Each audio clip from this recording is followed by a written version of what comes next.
I was listening to Kool and the Gang.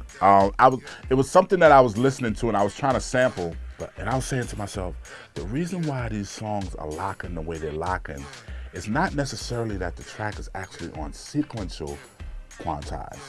It's because the drummer, however the drummer feels, the band members, I don't know what drugs they on, but they're behind the drummer. So if the drummer is lazy and off a little bit and making it, and they're behind him, it's making it even funk. That's where the funk is coming from. You know what I'm saying? So I said, hold up. I'm gonna lock down the 2 and the 4 of the hat. I'm gonna take all the hats out. I ain't gonna have the hat saying, I'm just gonna have a right? And then I'm gonna let the snare be on, but the kick and the claps are off. And I was just like, so now it's like, it's, you know, it's Yeah. Now let it go, girlfriend. Bang the Let me tell you a crazy story about Oh No. Oh No, right? First of all, Oh No the beat was supposed to be for the Alcoholics. They didn't take it, but they took 2 other tracks. All right, so that's cool. But then all of a sudden, I don't know how Oh No got to Sound Bombing. I don't know how the track got there. I don't know if my manager played it. I don't know how it got there, but all of a sudden, they was like, yo, Monch and Mos Def is rapping over this track.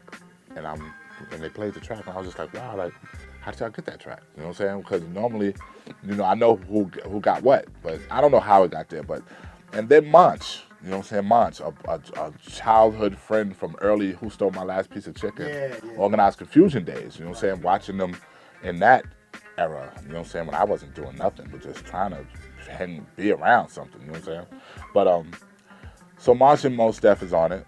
And, you know, it was divine intervention that Monch was on it because, like I said, we come from the Queens thing. Yeah. And, you know, it's one of those tracks that I was in a show. I was at SOB's. I was telling Monch this.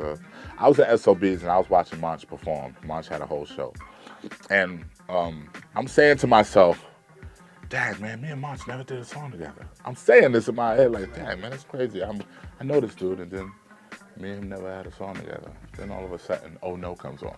And I'm sitting there like, oh yeah, I did that. So Oh No is definitely like one of the tracks that I always forget that I forget that I did that. You know, it was funny to hear that track played in LA the way it did. It played in LA like as if Flex was on the wheels in New York and was cutting up that, you know what I'm saying? And to be walking in a club in LA and you hear boom, boom, boom, boom. Like, out here too, though. Yeah, they played it out here, but you know, out there they really like, you know, it's like after a bomb, you know what I'm saying? Bloom, bloom, bloom, bloom, and you'd be like, wow, like that's crazy, like you know, that's crazy. But so Oh No was definitely like one of those joints, you know what I'm saying? Yeah. At that time, what were you working with? Like, I worshipped the XP50 and the 3000. The XP50 was like in the sound cards, my orchestrated sound card. That's how I did If I Get Locked Up Tonight.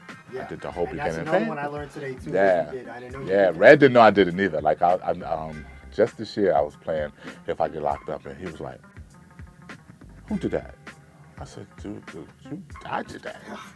We did that. I did that." You know what I'm saying? Yeah. He was like, "Rock, please don't tell me you did my favorite Eminem song."